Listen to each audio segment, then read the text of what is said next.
Xylem அப்படின்னு சொல்லும்போது நமக்கு வந்து பார்த்தீங்கன்னா பொதுவாக இதோடைய கண்டக்ஷன் அப்படின்னு சொல்லக்கூடிய நீரை கடத்தக்கூடிய பணியை வந்து நமக்கு செய்யும்.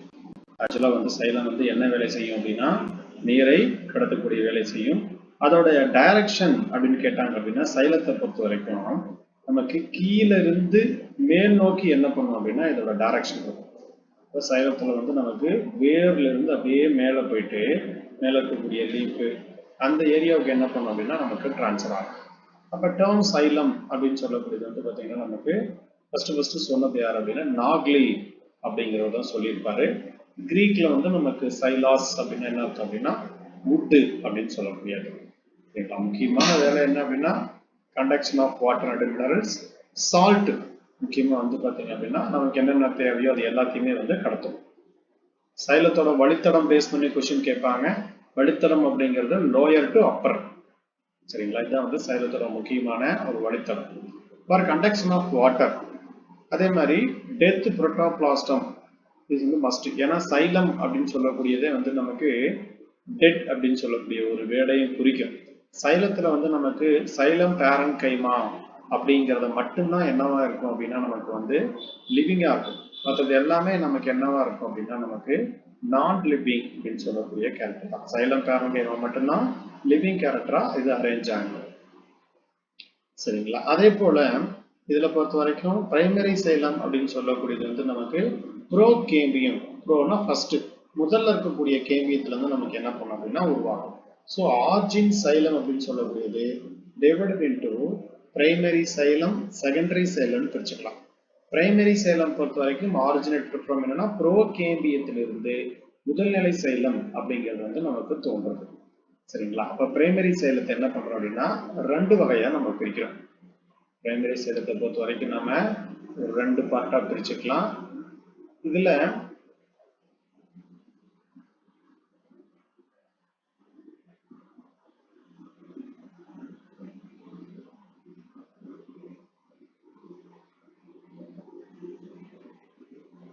புரோட்டோசைலம் அதே மாதிரி நம்ம என்ன பண்றோம் அப்படின்னா மெட்டாசைலம் அப்படின்னு பிரிச்சுக்கிறோம்.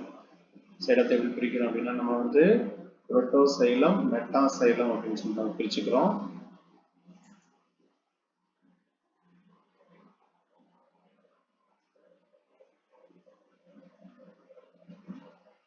ஏதோ ஒரு ஃபைல்ல வைரஸ் இருக்கு உட்காந்துக்குது.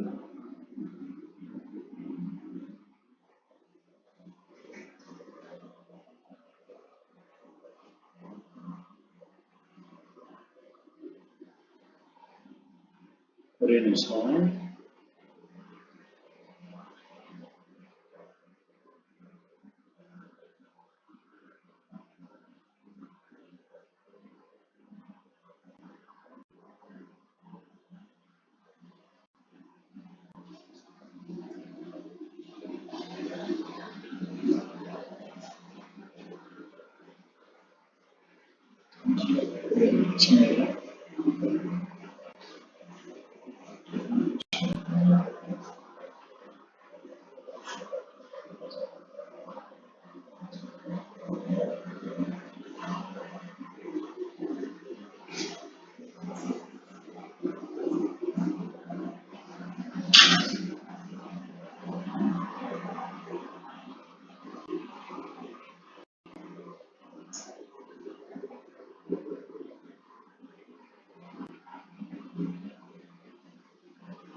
இதுல அப்படியே நான் உங்களுக்கு சைலம் சொல்றதே பார்த்துக்கீங்க. சரி, சைலம் அப்படிங்கிறது நமக்கு என்ன அப்படின்னா ஆக்சுவலா வந்து சைலம் என்று சொல்ல உருவாக்குனது யார் அப்படின்னா நாக்லி அப்படிங்கிறத என்ன பண்ணியிருப்பார் அப்படின்னா நமக்கு இந்த சைலம் அப்படிங்கிற வேர்டை வந்து நமக்கு சொல்லியிருப்பாரு. சொன்னது யார் அப்படின்னா நாக்லி அப்படிங்கிறவரு இந்த சைலம் அப்படிங்கிற வார்த்தையை வந்து நமக்கு சொல்லியிருப்பாரு. அதே போல கிரேக்கத்துல வந்து பாத்தீங்கன்னா சைலாஸ் அப்படின்னு சொல்லக்கூடியது wood அல்லது வந்து கட்டை அப்படின்னு சொல்லக்கூடியது நமக்கு என்ன பண்ணும் அப்படின்னா குறிக்கும். இது நம்ம என்ன சொல்லுவோம் அப்படின்னா wood அல்லது வந்து நமக்கு கட்டை அப்படின்னு சொல்லக்கூடியதை குறிக்கும். இப்ப வேரிலிருந்து தண்டு மற்றும் நிலைகளுக்கு என்ன பண்ணுது அப்படின்னா நீரையும் கனிம உப்புக்களையும் வந்து நமக்கு மேல் நோக்கி கடத்துதல் அப்படின்னு சொல்லக்கூடிய வேலை இது நமக்கு என்ன பண்ணும் அப்படின்னா இது செய்யும். சரிங்களா? அப்ப நீரை கடத்துவதற்கு புரோட்டோபிளாசத்தோடைய இறப்பு அப்படின்னு சொல்லக்கூடியது அவசியம் அப்படின்னு சொல்றாங்க. நீர் பற்றாக்குறை உள்ள சூழ்நிலைகள் வந்து பாத்தீங்கன்னா இறந்த திசுக்கள் அதிகமாக உருவாகிறது. எந்த இடத்துல வந்து இறந்த திசுக்கள் அதிகமாக உருவாகும் அப்படின்னு கேட்டாங்கன்னா இறந்த திசுக்கள் இருக்கக்கூடிய அதிகமாக உருவாகிறதுன்னு சொல்றாங்க. சரிங்களா? ஏன் உருவாகுதுன்னா நீர் பற்றாக்குறை. தோற்றத்தின் அடிப்படையில் சைலம் முதன்மை சைலம் இரண்டாம் நிலை சைலம் என பிரிக்கப்படுகிறது. முதன்மை சைலம் வந்து புரோகேம்பியத்திலிருந்து உருவாகிறது.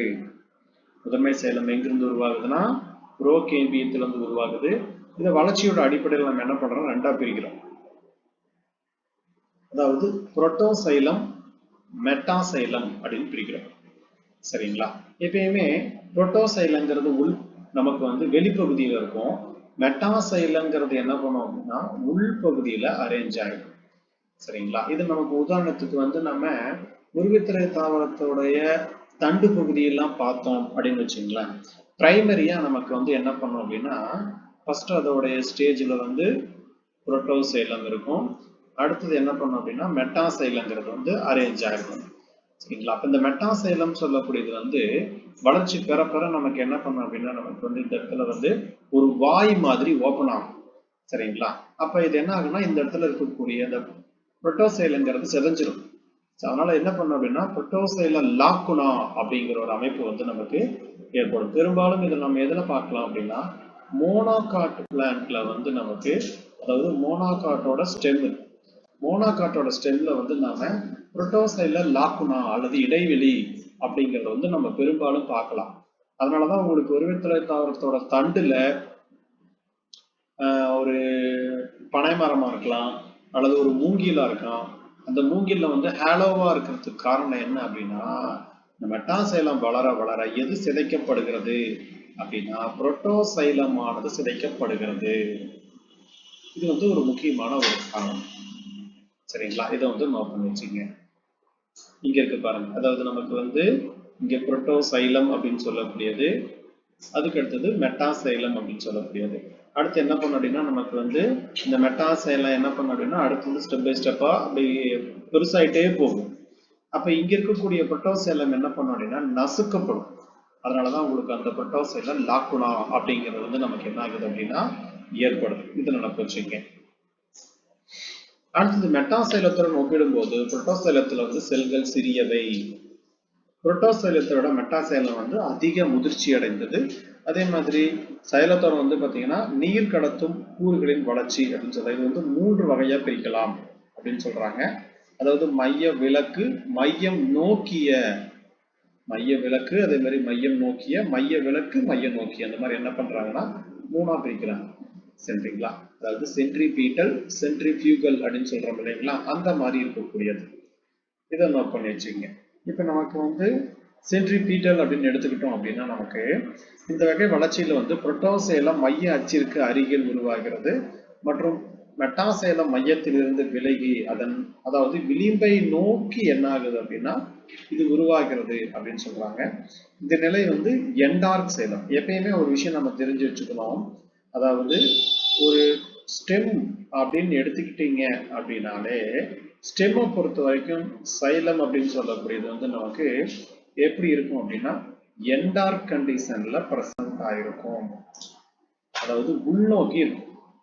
இதே நீங்க வந்து ஒரு ரூட்டு, ஒரு லீஃப் இந்த மாதிரி எடுத்துக்கிட்டீங்க அப்படின்னா எக்ஸார்க் வெளிநோக்கி என்ன பண்ணும் அப்படின்னா இது காணப்படும். ஏன் இதுல ஸ்டெம்ல மட்டும் நமக்கு வந்து எண்டார்க் கண்டிஷன்ல இருக்கும் அப்படின்னா தண்ணி அப்சர்வ் பண்ணி கொண்டு போகும்போது நமக்கு வந்து வெளிப்புறத்துல இருந்தா நமக்கு என்ன பண்ணும் அப்படின்னா எவாபரேட் ஆயிடும். அதனாலதான் இது என்ன பண்ணுது அப்படின்னா உள்புறத்துல இருக்கு. சரிங்களா?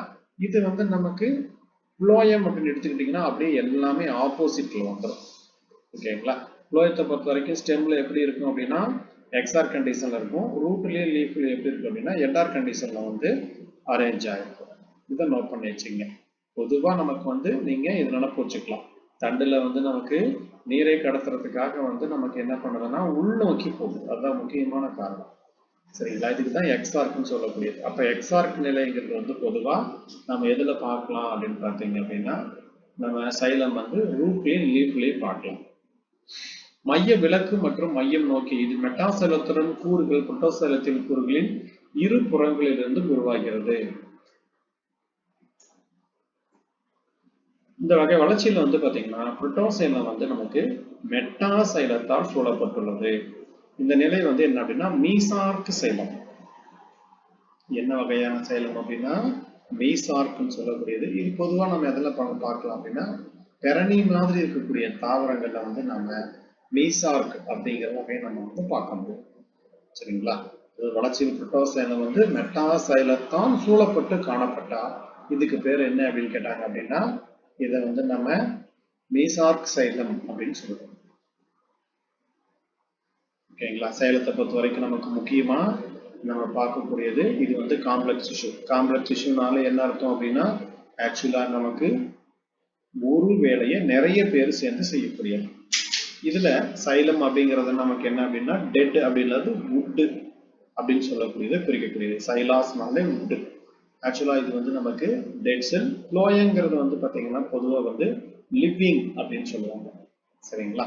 இப்ப இதுல ட்ரக்கிட்ஸ், வெசலு, அதே மாதிரி வந்து நமக்கு சைலம் ஃபைபர், இது மூணுமே என்ன அப்படின்னா டெட் செல். இதுல சைலம் பேரன்கைமா மட்டும்தான் என்ன அப்படின்னா லிவிங். ஃப்ளோயத்தை பொறுத்த வரைக்கும் சீவ் டியூப், கம்பானியன் செல், அதே மாதிரி நமக்கு வந்து ஃப்ளோயம் பேரன்கைமா, இது மூணுமே நமக்கு என்ன அப்படின்னா லிவிங். இதுல ஃப்ளோயம் ஃபைபர் மட்டும்தான் என்ன அப்படின்னா நான் லிவிங், அதாவது டெட் செல் அப்படின்னு சொல்ல முடியாது. வந்து நம்ம என்ன சொல்லுவோம் அப்படின்னா நான் லிவிங் அப்படின்னு சொல்லுவோம். இங்க இருக்குது பாருங்க இதோட டைப்ல த ட்ரக்கிட்ஸ் அப்படின்னு சொல்லக்கூடியது. அடுத்தது வந்து பாத்தீங்கன்னா வெசல்ஸ். ஒரு சில தாவரங்கள்ல ஆஞ்சியோஸ்போம் பொறுத்த வரைக்கும் வெசல்ஸ் இருக்கும். வெசல்ஸ் இல்லாத ஆஞ்சியோஸ்போம் தாவரங்களும் காணப்படும். ஒரு 3 பிளான்ட்ல வந்து பாத்தீங்கன்னா வெசல்ஸ் வந்து இல்லாத ஆஞ்சியோஸ்போம் தாவரத்தை பார்க்க முடியும். ஆக்சுவலா வந்து ட்ரைகோ டென்ட்ரேசி, டெட்ரான்ட்ரேசி,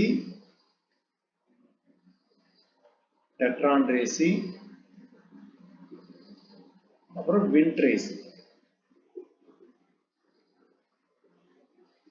இந்த 3 தாவரங்கள்லயும் என்ன இருக்காது அப்படின்னா நமக்கு வந்து வெசல்ஸ் அப்படிங்கிற அமைப்பு வந்து நம்மளால பார்க்க முடியும். அதாவது பார்க்க முடியாது. ஆக்சுவலா இது வந்து ஒரு ஆஞ்சியோஸ்போம் தாவரம் தான். ஓகேங்களா? இது வந்து சைலம் பேரன்கைமா லிவிங். இதுல நமக்கு வந்து இது மூணுமே டெட் செல்ல இருக்கக்கூடியது. இது ஒண்ணு மட்டும்தான் நமக்கு என்ன அப்படின்னா லிவிங். அடுத்து ட்ரக்கீடுகள். ட்ரக்கீட் பொறுத்த வரைக்கும் இப்ப வந்து சொன்னது யாருன்னா சானியோ அப்படிங்கிறவர் தான் இந்த ட்ரக்கீடுகள் அப்படிங்கிற வார்த்தையை சொல்லியிருப்பார். ட்ரக்கீடுகள் பொறுத்த வரைக்கும் சைலத்தின் பழமையான கடத்தும் உறுப்புகள் ஆகும். அவை அனைத்தும் ட்ரக்கியோபயாட்டுகள் நமக்கு என்ன பண்ணணும்னா காணப்படும். இப்ப இதுல ட்ரக்கியோபயாட் அப்படின்னு சொல்லக்கூடியது வந்து ட்ரக்கியோபைட் அப்படின்னு சொல்லக்கூடியதை குறிக்கும் அப்படின்னா ட்ரக்கியோபயாட் அப்படின்னு சொல்லக்கூடியது மெயினா இதுல ட்ரக்கீடுகள் இருக்கக்கூடிய அமைப்பு. எதெல்லாம் ட்ரக்கீடுகள் இருக்கு அப்படின்னா இந்த இடத்துல நோட் பண்ணி வச்சுக்கோங்க. டெடோபைட்டு, ஜிம்னோஸ்போம், ஆஞ்சியோஸ்போம். இது வந்து 2011 பிஜி எக்ஸாம்பிள் கொஸ்டின் கேட்டிருந்தாங்க. ட்ரக்கியோபைட்ஸ் அப்படின்னு சொல்லக்கூடியது டெடோபைட், ஜிம்னோஸ்போம், ஆஞ்சியோஸ்போம் மூணும் சேர்ந்தது தான் வந்து நம்ம ட்ரக்கியோபைட் அல்லது ட்ரக்கீட்ஸ் சொல்லக்கூடியது. அவை தடித்த மற்றும் லிக்னின் மயமான சூழல் குறுகு முனையுடன் கூடிய நீளமான அல்லது குழாய் போன்ற செல்கள் ஆகும் அப்படின்னு சொல்றாங்க. ட்ரக்கீடுகள் பொறுத்த வரைக்கும் குறுகிய உட்குழியை கொண்டுள்ளது. சரிங்களா? அதோட இது என்ன பண்ணும் அப்படின்னா உள்ளுக்குள்ள வந்து நம்ம ஷார்ப்பா இருக்கிற மாதிரி இருக்கும். சரி, உட்குழி வந்து பாத்தீங்க அப்படின்னா லியூமன் அப்படின்னு சொல்லக்கூடியது ரொம்ப குறுகியதா இருக்கும். ட்ரக்கீடுகள் அவற்றின் முனைகள் இருந்து ஒன்றாக இணைந்து ஒரு நீண்ட வரிசையை உருவாக்குகிறது. இந்த வரிசைகள் வேரிலிருந்து தண்டு வழியாக இலைகள் வரை என்ன பண்ணும் அப்படின்னா நீண்டு காணப்படும். அப்ப ஸ்டெப் பை ஸ்டெப்பா நமக்கு என்ன கொண்டு போகும் அப்படின்னா நீரை கொண்டு போறதுக்கு வந்து ஹெல்ப் பண்ணும். இது முக்கியமா நமக்கு பேஸ் பண்ணி என்ன பண்ணலாம்னா கேட்கலாம். அதே மாதிரி ஒவ்வொரு 2 ட்ரக்கீடுகளுக்கும் இடையில் ஒரு குறுக்கு தடுப்பு உள்ளது. அதுக்கு என்ன அப்படின்னா குழிகள் அப்படின்னு சொல்லுவாங்க. அதாவது பிட்ஸ். அந்த அமைப்புக்கு என்ன பேர் அப்படின்னா பிட்ஸ் சொல்லக்கூடியது. இதுல பிட்ஸ் அப்படின்னு சொல்லக்கூடியது வந்து சிம்பிள் பிட்ஸ் இருக்கும். அதே மாதிரி பிரான்ச்டு பிட்ஸ், அதாவது எளிய குழிகள், கிளைத்த குழிகள் அப்படிங்கிற அமைப்பு, 2 அமைப்பை நம்ம என்ன பண்ணலாம்னா பார்க்கலாம். நீர் ஒரு ட்ரக்கீடு இருந்து மற்றொரு ட்ரக்கீடுக்கு, அதாவது ட்ரக்கீட்டுக்கு எது வழியா போகுது அப்படின்னா அங்க இருக்கக்கூடிய பிட்ஸ், அதாவது அங்க இருக்கக்கூடிய குழிகள் அப்படின்னு சொல்லக்கூடிய வழியா தான் என்ன பண்ணும் அப்படின்னா பாஸ் ஆகும். குறுக்கு தடுப்பு இருப்பதால் ட்ரக்கீடுகளின் உட்குழி தொடர்ச்சியற்றதாக உள்ளது. ட்ரக்கீடுகள் இறந்த மற்றும் லிக்னின் மயமான செல்கள் ஆகும். செல் சுவரில் லிக்னின் படிவதோ பல்வேறு வகையான தடிப்புகளை உருவாக்குவதோ இது என்ன அப்படின்னா முக்கியமான காரணம் சொல்றாங்க. குழிகள் என்பது அப்படின்னா லிக்னிஃபைட் சுவரில் உள்ள லிக்னிஃபைட் அல்லாத பகுதிகள் ஆகும். சரிங்களா? குழிகள் அப்படிங்கிறது என்ன அப்படின்னா லிக்னின் இருக்கக்கூடிய சுவர்ல வந்து லிக்னிஃபைட் அப்படின்னு சொல்லக்கூடிய இல்லாத இடத்துக்கு பேர் தான் என்ன அப்படின்னா குழிகள் அப்படின்னு சொல்லுவாங்க. அதாவது பிட்ஸ். இங்க இருக்கு பாருங்க, இந்த மாதிரி தெரியறதெல்லாம் என்ன அப்படின்னா பிட்ஸ் அப்படின்னு சொல்லக்கூடியதான். இதெல்லாம் வந்து அங்கங்கே இருக்கக்கூடிய குழிகள். சரிங்களா? இதை நோட் பண்ணி வச்சுக்கணும். நமக்கு வந்து கலரிங்க கொடுத்துருக்காங்க. இந்த மாதிரி எடுத்தோம்னா இங்க இந்த மாதிரி குழிகள் போன்ற அமைப்பு பார்க்கலாம். பிட்ஸ் அப்படின்னு சொல்லக்கூடியது. இது வழியா தான் நமக்கு என்ன பண்ணும் அப்படின்னா இது கடத்தப்படும். அடுத்தது பொதுவாக ட்ரக்கீடுகள் பொறுத்த வரைக்கும் நமக்கு வந்து பாத்தீங்க அப்படின்னா இறுதி சுவரில வந்து அகன்ற குழிகள் காணப்படுகிறது. ஜிம்னோஸ்பர்ம் தாவரங்கள் வந்து ட்ரக்கீடுகள் அதிகபட்சம் விளிம்புடைய குழிகள் காணப்படுகிறது. மார்ஜினல் அப்படின்னு சொல்றாங்க இல்லைங்களா? எந்த மாதிரி பிட்ஸ் இருக்கும் அப்படின்னா மார்ஜினல் பிட்ஸ். என்ன பிட்ஸ் காணப்படும் அப்படின்னா மார்ஜினல் பிட்ஸ் இருக்கு. குழி வகை தடுப்பில் லிக்னின் அதிகபட்ச படிவு நமக்கு என்ன ஆகுது அப்படின்னா காணப்படுகிறது. புரோட்டோசைலத்தில் வளைய மற்றும் சுருள் வகை லிக்னின் தடுப்பு காணப்படுகிறது. மெட்டாசைலத்தில் வலைப்பின்னல் மற்றும் குழி முக்கியமாக வகை லிக்னின் தடுப்பு காணப்படுகிறது. இதுலன்னா மெட்டாசைலம் அப்படின்னு சொல்லக்கூடியது. அதாவது நமக்கு முன்னாடியே பார்த்தோம். ஃபர்ஸ்ட் பிரைமரியா உருவாக்கக்கூடியது புரோட்டோசைலம். இதுல வந்து 2 வகையான குழி காணப்படுது, வளையம் மற்றும் சுருள். மெட்டாசைலம் வந்து வலைப்பின்னல் அப்படின்னு சொல்லக்கூடிய அமைப்பு. வலைப்பின்னல்னா ரெட்டிகுலேட்டட் ஸ்ட்ரக்சர். அப்ப இது வந்து பாத்தீங்கன்னா இந்த ரெட்டிகுலேட்டட். அப்ப ரெட்டிகுலேட்டட் ஸ்ட்ரக்சர் எதுல பார்க்க முடியும்னா மெட்டாசைலத்துல வந்து நம்ம பார்க்க முடியும். இது வந்து நம்ம எதுல பார்க்கலாம் அப்படின்னா மெட்டாசைலத்தை வந்து நம்ம பார்க்கலாம். அதே போல பெரணி தாவரங்களில் டெரிடோபைட்டில் மெட்டாசைலம் வந்து ட்ரக்கீடுகளில் ஏணி வடிவ. அப்ப ஏணி அப்படிங்கிறது வந்து பாத்தீங்கன்னா இங்க இருக்கு பாருங்க, இந்த ஸ்க்லரிஃபார்ம். இதுதான் வந்து நமக்கு என்ன அப்படின்னா ஏணி வடிவம் அப்படின்னு சொல்லக்கூடியது. அப்ப டெரிடோபைட் தாவரத்துல வந்து மெட்டாசைலம் வந்து நமக்கு என்ன டைப் அப்படின்னா இந்த ஸ்க்லரிஃபார்ம் அப்படின்னு சொல்லக்கூடியது.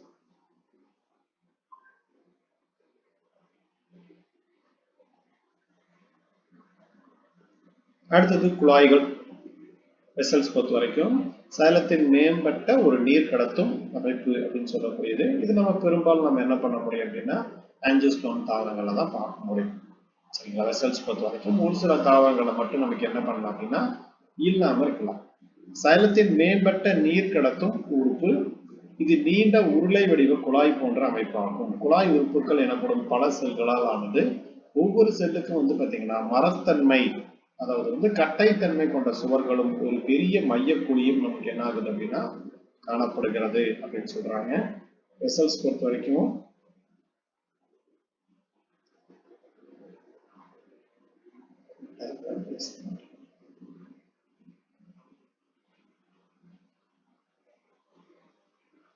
இங்க இருக்கு பாருங்க, இதுதான் வந்து நமக்கு வெசல்ஸ் அப்படின்னு சொல்லக்கூடிய ஒரு அமைப்பு. இதை பேஸ் பண்ணி தான் வந்து என்ன பண்றாங்க அப்படின்னா சொல்றாங்க. அதே மாதிரி குழாய்களோட உட்பகுதி என்ன பண்ணணும்னா ட்ரக்கீடுகளை விட அகலமானது மற்றும் இறுதி சுவர் வந்து பாத்தீங்க அப்படின்னா துளையிடப்பட்டிருக்கும்.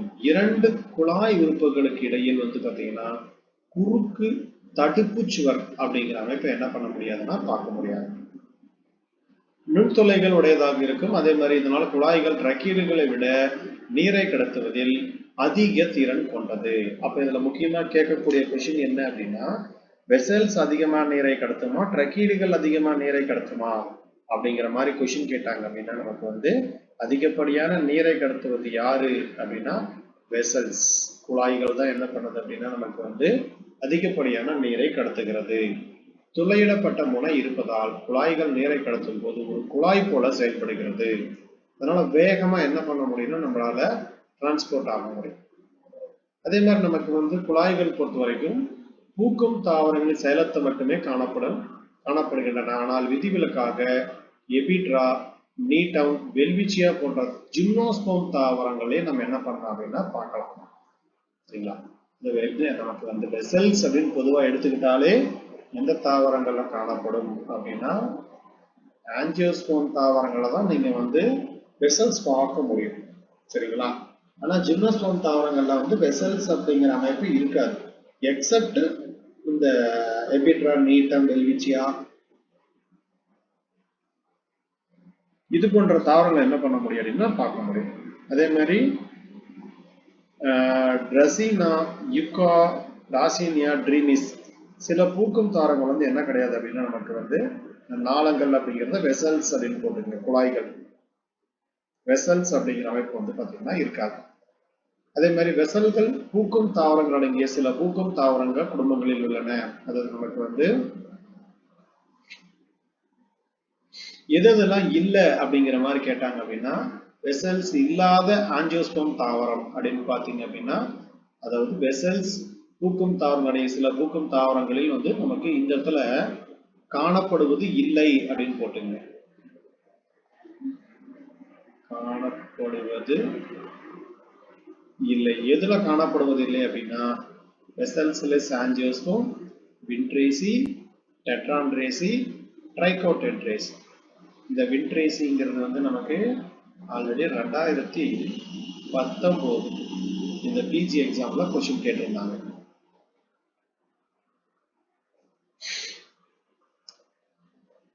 இந்த சின்கைட் அப்படிங்கிற மாதிரி என்னன்னு கேட்டாங்கன்னா செல்களின் இணைப்பால் உருவாகும் ஒரு அமைப்பு அல்லது வந்து செல்.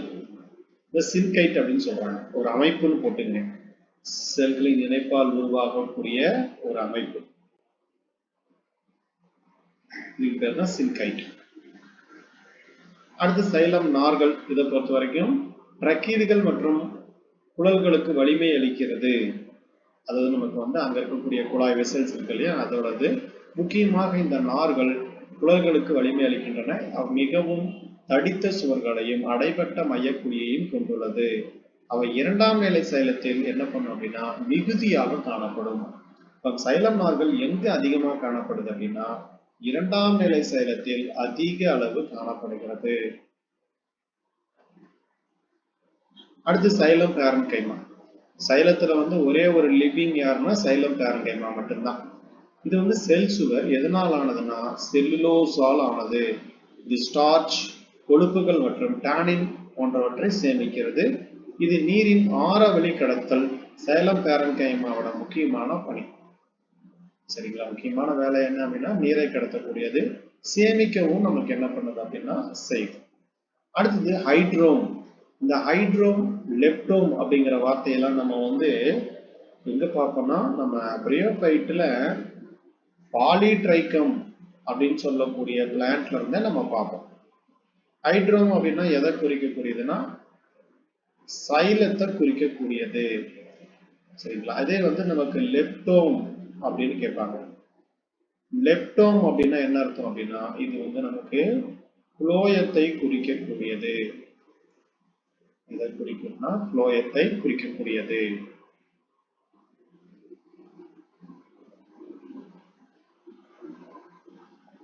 அப்ப ஹைட்ரோம் அப்படிங்கிற சொல்ல வந்து முத அறிமுகப்படுத்தினது யாருன்னா ஆபர்லேண்ட் அப்படிங்கிறவர் தான் நமக்கு வந்து ஹைட்ரோம் அப்படிங்கிற சொல்ல வந்து அறிமுகப்படுத்துறாங்க. அடுத்து புளோயம். புளோயம்ங்கிறது வந்து பாத்தீங்க அப்படின்னா பை டைரக்ஷன், மேல இருந்து கீழே அதே மாதிரி கீழே இருந்து மேல இந்த மாதிரி என்ன பண்ணும் அப்படின்னா அதோட வழித்தடம் இருக்கும். பை டைரக்ஷன் அப்படின்னு சொல்லக்கூடியது வந்து பொதுவா இதுல இருக்கக்கூடிய வழித்தடம். முக்கியமான வேலை என்ன அப்படின்னு பாத்தீங்க அப்படின்னா நீரை கடத்தக்கூடிய வேலை வந்து இது செய்யும். சாரி, இது என்ன முக்கியமான புலோயத்தோட வேலை என்ன அப்படின்னு பார்த்தீங்க அப்படின்னா உணவுப் பொருளை கடத்தக்கூடிய வேலை செய்யும். சைலம் தான் வந்து பார்த்தீங்க அப்படின்னா நமக்கு வந்து நீரை கடத்தக்கூடிய வேலை செய்யும். புலோயம் பொறுத்த வரைக்கும் உணவை கடத்தக்கூடிய வேலை செய்யும். புலோயத்தோட முக்கிய பணி உணவுப் பொருட்களை மெதுவாக பொதுவாக இலைகளிலிருந்து மற்ற தாவர பகுதிகளுக்கு சேமிப்பு மற்றும் வளரும் பகுதிகளுக்கு என்ன பண்றது அப்படின்னா கடத்தக்கூடியது. தோற்றத்தின் அடிப்படையில் புலோயம் முதன்மை புலோயம், இரண்டாம் நிலை புலோயம் அப்படின்னு சொல்லி என்ன பண்றாங்க அப்படின்னா எப்படி சைலத்துல பிரிச்சோமோ அதை மாதிரி பிரிக்கிறாங்க. முதன்மை புலோயம் புரோகேம்பியத்தில் இருந்தும், இரண்டாம் நிலை புலோயம் வந்து பாத்தீங்கன்னா வாஸ்குலார் கேம்பியத்தில் இருந்தும் உருவாகிறது. அப்ப முதன்மை புலோயம் சொல்லக்கூடியது புரோகேம்பியத்தில் இருந்தும், இரண்டாம் நிலை புலோயம் சொல்லக்கூடியது வாஸ்குலார் கேம்பியத்திலிருந்து உருவாகிறது.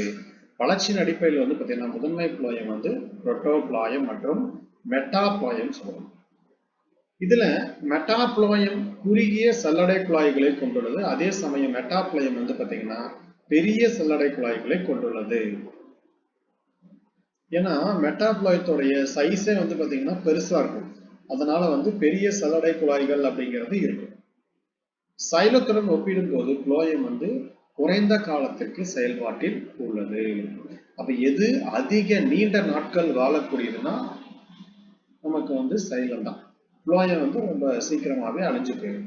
புளோயத்தை பொறுத்த வரைக்கும் அதே மாதிரி நமக்கு 4 வகை இருக்கு. நமக்கு இதுல வந்து நமக்கு லிவிங் செல்ஸ் தான் அதிகமா இருக்கும். இதுல டெட் செல்ஸ் அப்படின்னு சொல்லக்கூடியது வந்து நமக்கு இந்த புளோயம் ஃபைபர், இந்த நார்கள் அப்படின்னு சொல்லக்கூடியது மட்டும்தான் டெட் செல்லா இருக்கும். ஒரு இங்க இருக்கக்கூடிய செல்லுல டெட் செல் அப்படிங்கிற அமைப்பு இருந்தாலே என்ன அர்த்தம் அப்படின்னா லிக்னின் அப்படின்னு சொல்லக்கூடிய பொருள் இருக்கு அப்படின்னு அர்த்தம். சரிங்களா? அப்ப லிக்னின் இருந்தாதான் நமக்கு என்ன பண்ணும் அப்படின்னா அது வந்து டெட் செல்லா மாறும். அதே மாதிரி இதுல இன்னொரு ஸ்பெஷல் என்ன அப்படின்னா இங்க இருக்கு பாருங்க, இந்த அமைப்பை தான் நம்ம என்ன சொல்லுவோம்னா சீவ் பிளேட் அப்படின்னு சொல்லுவோம். இங்க இருக்கக்கூடிய இந்த ஸ்ட்ரக்சர் பாத்தீங்கன்னா என்லார்ஜ் பண்ணி காட்டுற பாருங்க. ஏன்னா இதை வந்து நம்ம சீவ் செல், அதே மாதிரி வந்து நம்ம சீவ் டியூப் அப்படிங்கிற அமைப்பு சொல்லுவோம். இதுல என்ன கிடையாது அப்படின்னா நமக்கு வந்து நியூக்ளியஸ் அப்படிங்கிறது வந்து இருக்காது. இங்க இருக்கு பாத்தீங்கன்னா தெரியும். பொதுவா வந்து நம்ம சீவ் எலமெண்ட்ஸ் அப்படின்னு சொல்லுவாங்க. பொதுவா இதுக்கு என்ன பேர் அப்படின்னா சீவ் எலமெண்ட்ஸ், சீவ் செல்ஸ் அப்படின்னு எடுத்துக்கிட்டீங்க அப்படின்னா சீவ் செல்ஸ் பொறுத்த வரைக்கும் நீங்க எதுல இருக்கு அப்படின்னா ஜிம்னோஸ்போம் தாவரங்களில் காணப்படும். சீவ் செல்ஸ் எதுல இருக்கும் அப்படின்னா ஜிம்னோஸ்போம் தாவரங்கள்ல காணப்படும். இதை வந்து நமக்கு சீவ் டியூப், இந்த மாதிரி இருக்கக்கூடிய சீவ் டியூப், இது ரெண்டிலுமே என்ன இருக்காது அப்படின்னு கேட்டாங்க அப்படின்னா நியூக்ளியஸ் அப்படின்னு சொல்லக்கூடியது வந்து இருக்காது. சரிங்களா? இதுல வந்து நமக்கு சீவ் எலிமெண்ட்ஸ்ல என்ன ஆப்சென்ட் அப்படின்னு கேட்டாங்க அப்படின்னா நமக்கு வந்து நியூக்ளியஸ் இருக்காது. அதே மாதிரி ஆர்பிசி ரெட் பிளட் செல், இது ரெண்டுலயுமே நமக்கு என்ன இருக்காது அப்படின்னா நியூக்ளியஸ் அப்படின்னு சொல்லக்கூடியது அது வந்து நமக்கு இருக்காது. சரி, இந்த சீவ் டியூப் அப்படின்னு சொல்லக்கூடியது எப்பயுமே என்ன பண்ணும் அப்படின்னா இந்த கம்பானியன் செல்ஸோட நமக்கு என்ன பண்ணும் அப்படின்னா அசோசியேட் ஆயிருக்கும். இங்க இருக்கு பாருங்க, கம்பானியன் செல்ஸோட வந்து எது அசோசியேட் ஆயிருக்கும் அப்படின்னா சீவ் டியூப் அப்படின்னு சொல்லக்கூடியது வந்து கனெக்ட் ஆகும். இது ரெண்டும் ஒன்னோட ஒண்ணு அசோசியேட் ஆகிருக்கும். இந்த மாதிரி நம்ம எந்த தாவரங்கள்ல பார்க்க முடியும் அப்படின்னா ஆஞ்சியோஸ்போம் தாவரங்கள்ல தான் நமக்கு என்ன பண்ணோம் அப்படின்னா பார்க்க முடியும். சரிங்களா? இதுல இன்னொரு விஷயம் என்ன அப்படின்னு பாத்தீங்க அப்படின்னா கம்பானியன் செல்ஸ்ல வந்து நமக்கு நியூக்ளியஸ் இருக்கு. கம்பானியன் செல்ஸ்ல வந்து என்ன காணப்படும் அப்படின்னா நியூக்ளியஸ் அப்படின்னு சொல்லக்கூடியது வந்து நீங்க பார்க்கலாம். கம்பானியன் செல்ஸ்ல உதாரணத்துக்கு எடுத்துக்கிறேன் நான், நியூக்ளியஸ் இருக்கு. அப்படிங்கும் போது சீவ் எலிமெண்ட்ஸை பொறுத்த வரைக்கும் என்ன கிடையாதுன்னா நியூக்ளியஸ் கிடையாது. ஸோ நமக்கு இந்த சீவ் எலிமெண்ட்ஸ்ல ஏற்படக்கூடிய ப்ரெஷர், அதே மாதிரி வந்து பாத்தீங்கன்னா அதுல பேசிக்கா வந்து பாத்தீங்கன்னா ஏற்படக்கூடிய மாற்றங்கள், இது எல்லாத்தையும் யாரு கட்டுப்படுத்துவாங்க அப்படின்னா கம்பானியன் செல்ஸ்ல இருக்கக்கூடிய நியூக்ளியஸ் எதை கட்டுப்படுத்துதுன்னா சீவ் எலிமெண்ட்ஸையும் சேர்த்து கட்டுப்படுத்துது. சரிங்களா? இதை நோட் பண்ணி வச்சுங்க. கம்பானியன் செல்ஸ்ல இருக்கக்கூடிய இந்த நியூக்ளியஸ் என்ன பண்ணுது சி எலிமெண்ட்ஸையும் சேர்த்து கட்டுப்படுத்தும். என்ன காரணம்னா சி எலிமெண்ட்ஸ்ல வந்து என்ன கிடையாது அப்படின்னா நியூக்ளியஸ் அப்படிங்கிற அமைப்பு வந்து கிடையாது. சரி, இதே மாதிரி நமக்கு வந்து கம்பேனியன் செல்ஸ் அப்படின்னு சொல்லக்கூடிய ப்ராசஸ்க்கு பதிலா ஜிம்னோஸ்பெர்ம் தாவரங்கள்ல என்ன காணப்படும் அப்படின்னா அல்புமினஸ் என்ன செல்கள் காணப்படும் அப்படின்னா அல்புமினஸ் அப்படிங்கிற செல்கள் வந்து காணப்படும். சரிங்களா? இது என்ன கம்பேர் பண்றாங்கன்னா ரிசம்பிள் ஆஃப் த கம்பேனியன் செல் அப்படின்னு சொல்றாங்க. இதோட கம்பேர் பண்றாங்க அப்படின்னா நமக்கு வந்து கம்பேனியன் செல்ஸோட இதை கம்பேர் பண்றாங்க. இதை நோட் பண்ணி வச்சுங்க. எந்த பணியை கண்ட்ரோல் பண்ணுது, எதை செய்யுது அப்படிங்கிறது முக்கியம். இதை பேஸ் பண்ணி என்ன பண்ணலாம் அப்படின்னா கொஸ்டின் கேட்பாங்க. எது எதை கண்ட்ரோல் பண்ணுது அப்படிங்கிறது முக்கியம். அடுத்தது சல்லடை செல்கள், சல்லடை குழாய். ஜிம்னோஸ்பெர்ம், ஆஞ்சியோஸ்பெர்ம், டெரிடோபைட்டுகள் வந்து பாத்தீங்க அப்படின்னா இந்த சல்லடை உறுப்புகள் அப்படின்னு சொல்லக்கூடியது வந்து யாருனால கண்டுபிடிக்கப்பட்டதுன்னா ஆர்டிக் அப்படிங்கிறவனால கண்டுபிடிக்கப்பட்டது. சரிங்களா? சி எலிமெண்ட்ஸ் பொறுத்த வரைக்கும் நமக்கு வந்து சல்லடை செல்கள், சல்லடை குழாய் அப்படிங்கிறது ரொம்ப ரொம்ப முக்கியமானது. சல்லடை செல் அப்படின்னு வந்துச்சுன்னா ஜிம்னோஸ்பெர்ம், சல்லடை குழாய் அப்படின்னு வந்துச்சுன்னா ஆஞ்சியோஸ்பெர்ம். முதிர்ந்த மெச்சூரான ஒரு சி எலிமெண்ட்ஸ்ல பொறுத்த வரைக்கும் என்ன கிடையாது அப்படின்னு பாத்தீங்க அப்படின்னா நமக்கு உட்கரு அப்படிங்கிற அமைப்பு கிடையாது. அதாவது நியூக்ளியஸ் அப்படிங்கிற அமைப்பு கிடையாது. ஒவ்வொரு சல்லடை செல், சல்லடை குழாயின் உறுப்பிலும் மைய வெற்றிடம் காணப்படுது அப்படின்னு சொல்றாங்க. ஆஞ்சியோஸ்பெர்ம் தாவரங்களின் சல்லடை குழாய் உறுப்புகள் அவற்றின் முனைகளுடன் அடுக்கப்பட்டு என்ன பண்ணுது அப்படின்னா ஸ்டெப் பை ஸ்டெப்பா எதை உருவாக்கும் அப்படின்னா இங்க வந்த மாதிரி இது இருக்கு அப்படின்னா இதோட முனை. இப்ப இதோட முனை என்ன பண்ண அப்படின்னா ஸ்டெப் பை ஸ்டெப்பா அந்த மாதிரி அடுக்கப்பட்டிருக்கும். இங்க கொடுத்துருக்காங்க பாருங்க. இப்ப இங்க இருந்து இங்கன்னு வச்சுக்கோங்க. அடுத்தது இந்த மாதிரி என்ன பண்ணும் அப்படின்னா அடுக்கப்பட்டு வரிசையா இருக்கிற மாதிரி அமைப்பு. இரண்டு சல்லடை குழாய் உறுப்புகளுக்கு இடையில் சல்லடை தகடு சாய்வான குறுக்கு துளையிடப்பட்ட தடுப்பு சுவர் உள்ளது. இந்த துளைகள் வழியாக பொருட்களானது என்ன பண்ணுது அப்படின்னா கடத்தப்படுகின்றன. இலைகள் உதிரும் பருவத்தில் இலையுதிர் காலம் துளைகளின் ஆரத்தில் கேலோஸ் இது நோக்கம் வச்சுக்கணும். இதுல என்ன முக்கியமான பொருள் அப்படின்னா இது எப்ப உருவாகுது அப்படின்னா கேலோஸ் அப்படின்னு சொல்லக்கூடியது இலைகள் உதிரும் பருவத்தில் இலையுதிர் கால பருவத்தில் என்ன பண்ணுதுன்னா உருவாகுது. இது என்ன பண்ணுது அப்படின்னா ஒரு தடிமனான அடுக்கை உருவாக்கி ஒரு அடைப்பு மாதிரி என்ன பண்ணுது அப்படின்னா ஏற்படுத்துது. அப்ப நமக்கு என்ன பண்ண அப்படின்னா இந்த டிரான்ஸ்பிரேஷன் அப்படின்னு சொல்லக்கூடியது என்ன பண்ணும் அப்படின்னா குறையும். அது போக அதிகமான வறட்சி ஏற்படும் போது வந்து நமக்கு பாக்டீரியாவோட தொற்று இந்த மாதிரி எல்லாம் ஏற்படும் போது நமக்கு என்ன பண்ணணும்னா இந்த கேலோஸ் அப்படிங்கிறது வந்து ஒரு அடைப்பை ஏற்படுத்துது. பாருங்க, சல்லடை தட்டுங்கிறது வந்து கேலோஸ் அப்படின்னு சொல்லக்கூடிய ஒரு திரட்டு அல்லது திட்டு மூலம். இங்க வந்து பாத்தீங்கன்னா திரட்டு அப்படின்னு போட்டுருங்க. திரட்டு மூலம் என்ன ஆகுது அப்படின்னா பாதுகாக்கப்படுகிறது. வசந்த காலத்துல வந்து பாத்தீங்கன்னா கேலோஸ் நொதியால் நமக்கு என்ன ஆகுதுன்னா கேலோஸ் அதே சேம் என்ன ஆகுதுன்னா கரைகிறது. கேலோஸ் வந்து 1,3 குளுக்கான் ஆகும் அப்படிங்கிறாங்க. கேலோஸ் அப்படின்னு சொல்லக்கூடியது 1,3 குளுக்கான். ஜிம்னோஸ்பெர்ம் மற்றும் டெரிடோபைட்டுகளில் சல்லடை செல்கள் ஒழுங்கற்ற முறையில் அமைந்துள்ளது. சல்லடை செல்கள் பொறுத்த வரைக்கும் பக்கவாட்டு சுவர்களில் சல்லடை தட்டுக்கள் உள்ளன. இதனால் உணவு கடத்துதல் வளைந்து நெளிந்து நமக்கு என்ன ஆகுது அப்படின்னா நடைபெறுகிறது அப்படின்னு சொல்றாங்க. சரிங்களா? சல்லடை செல்களில் பக்கவாட்டு சுவர்கள் என்ன காணப்படுது அப்படின்னா இந்த சீவ் பிளேட் அப்படிங்கிற அமைப்பு காணப்படும். சீவ் பிளேட் இருக்கும்.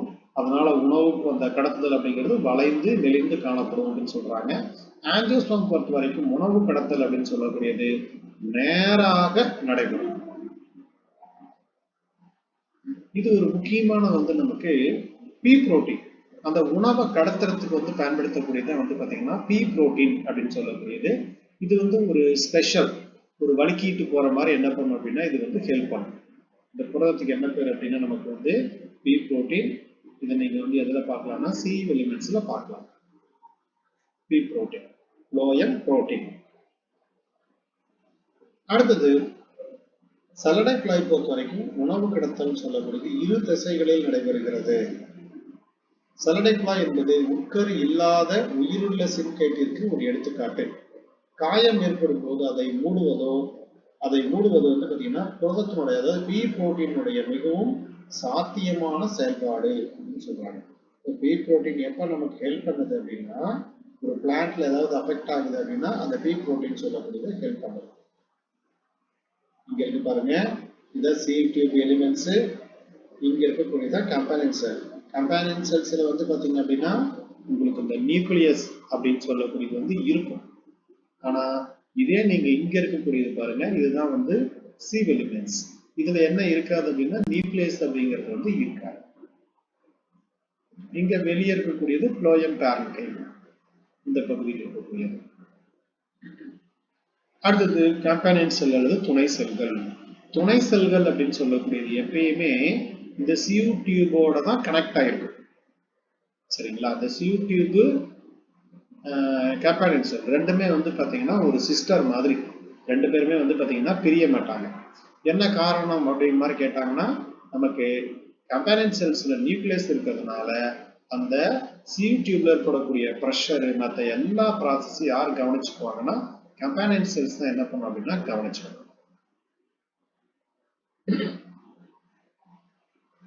அதே மாதிரி இரண்டும் ஒரே தாய் செல்லில் இருந்து உருவாகிறது. அதனால இதுக்கு என்ன பேருனா சகோதரி செல்கள் அப்படின்னு சொல்றாங்க.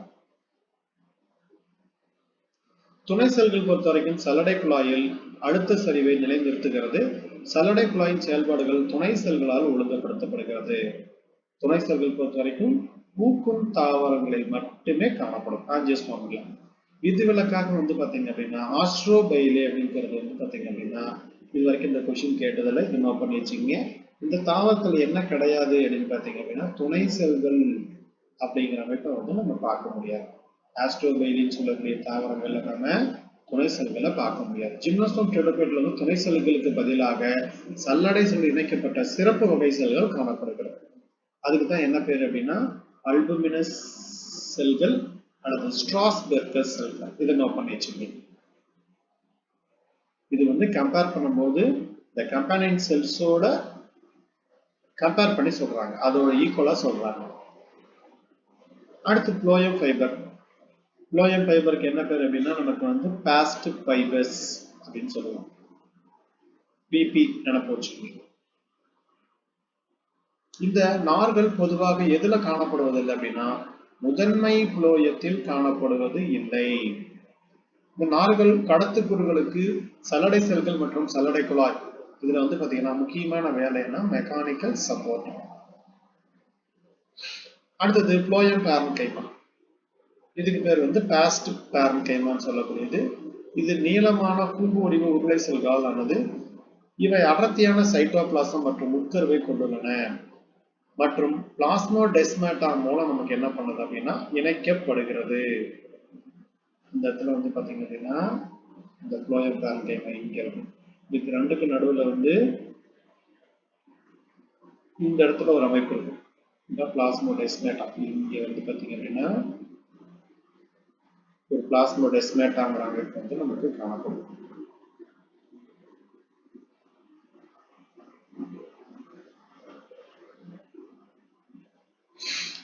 இந்த செல்கள் பொறுத்த வரைக்கும் உயிருள்ளவை மற்றும் மெல்லிய சுவர்களை கொண்ட இது பல்வேறு பொருட்களை சேமிக்கிறது. எதெல்லாம் சேமிக்குதுன்னு பாத்தீங்க அப்படின்னா பொதுவா பிசின், பால் போன்ற அதுல இருந்து வரக்கூடிய பொருள், மீசலேச்சு வளவளப்பான பொருட்கள். புளோயம் பேரன்கைமின் முக்கிய செயல்பாடு என்ன அப்படின்னா நமக்கு உணவை கடத்தக்கூடியது, உணவை சேமிப்பது. புளோயத்துக்கு இன்னொரு பேர் என்ன அப்படின்னா லெப்டோம். ஹைட்ரோம் உருளைங்கிறது சைலத்தை குறிக்கக்கூடியது. புளோயத்தை நம்ம என்ன சொல்றோம்னா லெப்டோம் அப்படின்னு சொல்லுவோம். அடுத்தது லெப்டோம் என்ற சொல்ல சொன்னது யாருன்னா ஆபர்லாண்ட்.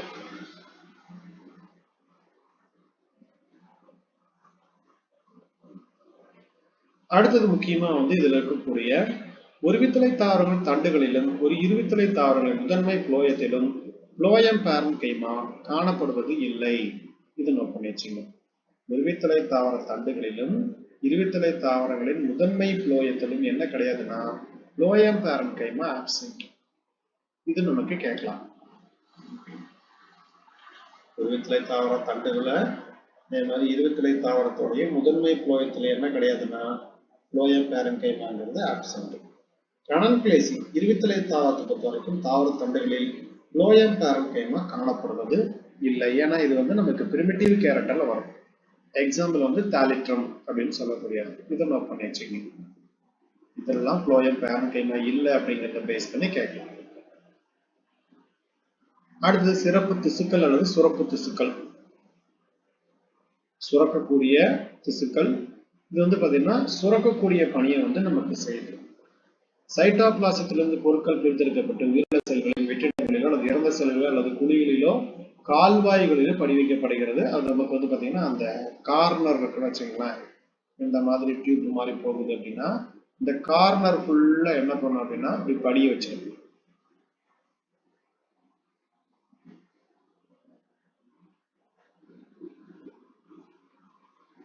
இதுல ஒரு 2 டைப் சொல்றாங்க. லாட்டிஃபரஸ் டிஷ்யூ, கிளாண்டுலார் டிஷ்யூ. லாட்டிஃபரஸ்னா என்ன பண்ணும்னா லாட்டெக்ஸ் நமக்கு வந்து பாத்தீங்கன்னா ஒரு திரவம் மாதிரி என்ன பண்ணும் அப்படின்னா ஃபார்ம் பண்ணக்கூடியது. அதாவது பால் போன்ற பொருள், இந்த எருக்கம் செடி இதெல்லாம் பாத்தீங்க அப்படின்னா நம்ம பால் போன்ற பொருட்களை என்ன பண்ண முடியும் அப்படின்னா நம்ம பார்க்க முடியும். அடுத்தது லாட்டெக்ஸ்ல பொறுத்த வரைக்கும் நமக்கு வந்து ஸ்டார்ச் துகள்கள் என்ன பண்ணும் அப்படின்னா உருளை வடிவில் இருக்கு. லாட்டெக்ஸ்ல வந்து வேற என்ன இருக்குன்னு பாருங்க. சர்க்கரை கூறுகள், ஸ்டார்ச் துகள்கள், அல்கலாய்டுகள், கனிமங்கள், இது எல்லாத்தையும் நம்ம என்ன பண்ணலாம் அப்படின்னா பார்க்கலாம். அடுத்தது ஒரு செயல்பாடு. லேட்டெக்ஸ் தாவரத்திற்கு என்ன பண்ணுதுன்னா லேட்டெக்ஸ் வந்து இந்த தாவரத்திற்கு பாதுகாப்பை அளிக்குதுன்னு சொல்றாங்க. சரிங்களா? இதுல வந்து இருக்கக்கூடிய அந்த மில்க் மாதிரி இருக்கக்கூடிய பொருள், எருக்கஞ்செடியெல்லாம் இருக்குன்னு வச்சுங்களேன். எருக்கஞ்செடியை வந்து எந்த ஒரு ஆடு மாடுமே வந்து கடிக்காது. என்ன காரணம் அப்படின்னா அதுல வந்து ஒரு பால் மாதிரி வெளியக்கூடியது, அது வந்து விஷத்தன்மை கொண்டது. அதே மாதிரி பாக்டீரியா பூஞ்சையோடைய அது தொற்றுகளிலிருந்து நமக்கு என்ன பண்ணுது அப்படின்னா பாதுகாக்கக்கூடிய வேலையை செய்யுது. அதுக்கு அடுத்தது லாட்டெக்ஸ் வெசல். இந்த செல்கள் என்ன சொல்றோம் அப்படின்னா நம்ம வந்து மூட்டுடைய வெசல்கள் அப்படின்னு சொல்றோம். மெரிஸ்டமேட்டிக் செல்களின் செல் சுவர் கரைவதால் லாட்டெக்ஸ் வெசல்கள் வந்து உருவாகிறது.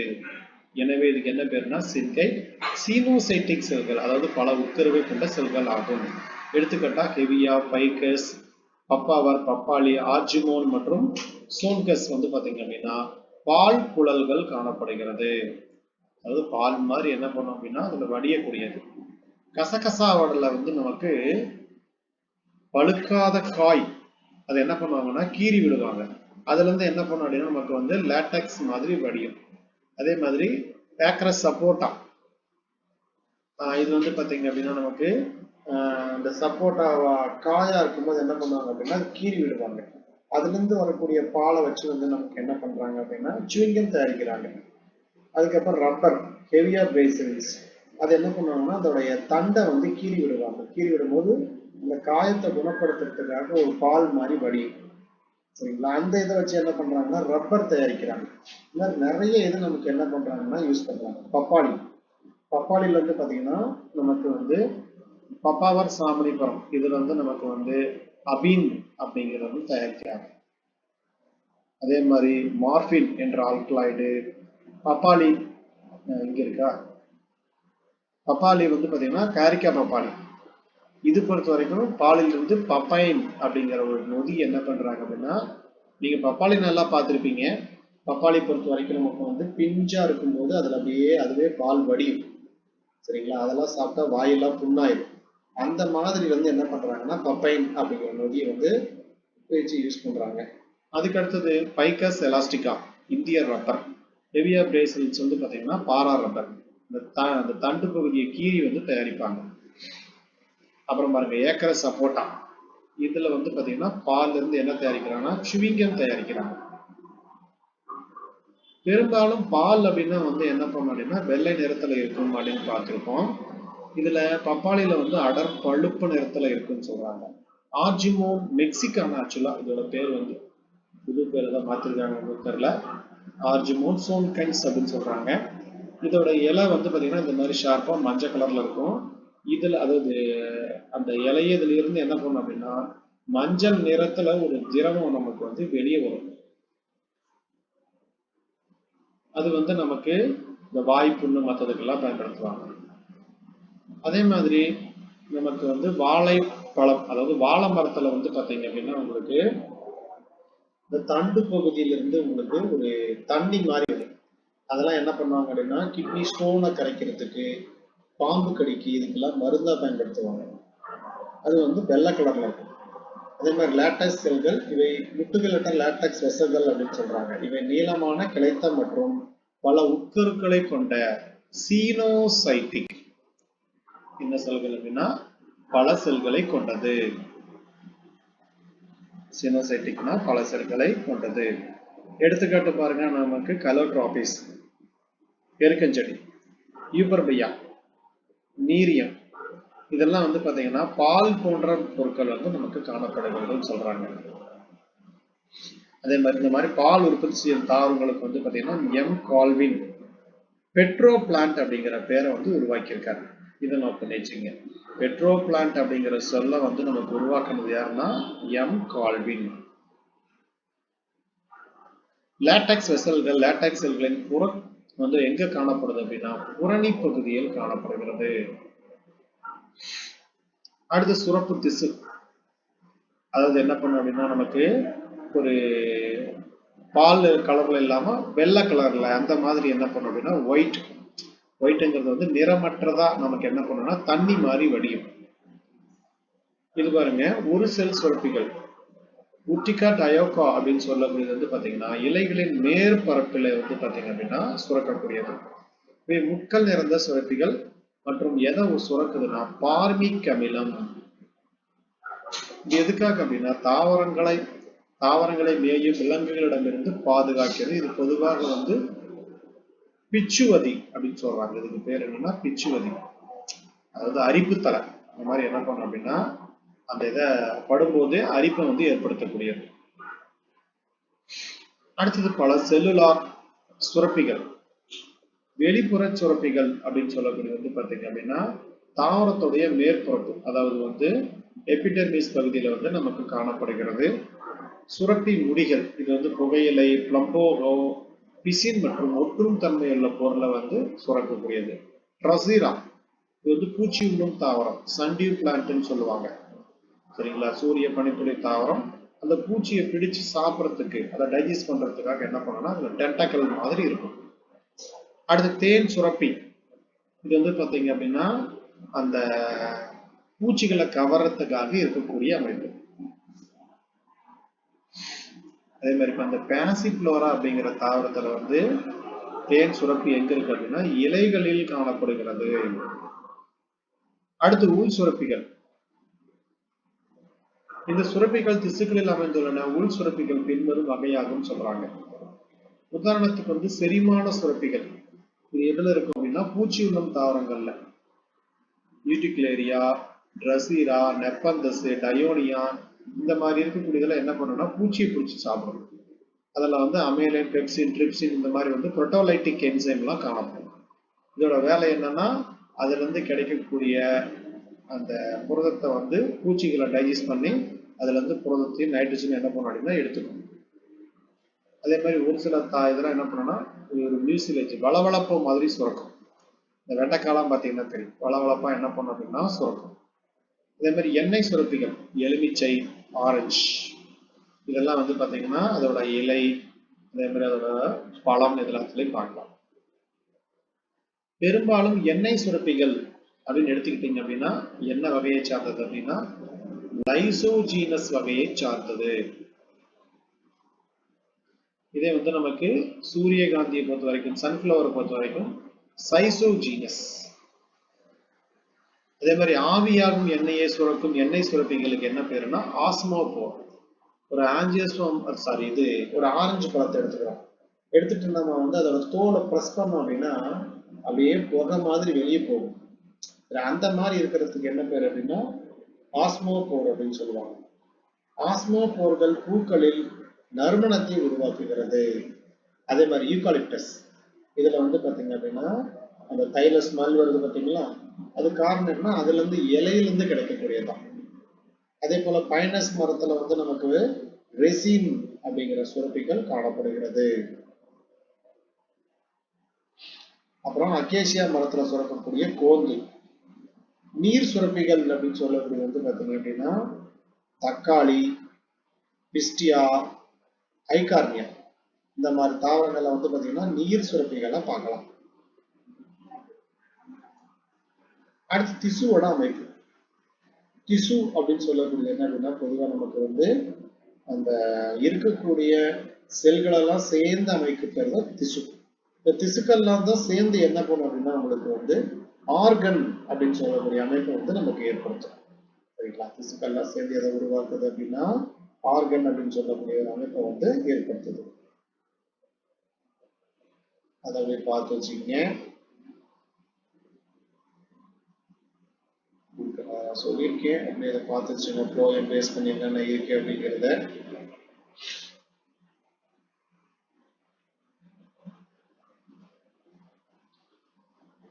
இந்த மெக்டரி கிளான்ஸ், எக்ஸ்டர்னல் கிளான்ஸ் எல்லாமே நான் உங்களுக்கு சொல்லியிருக்கேன். அதனால இது என்ன பண்ணிக்கணும் அப்படின்னா இதை பார்த்து வச்சுக்கணும்.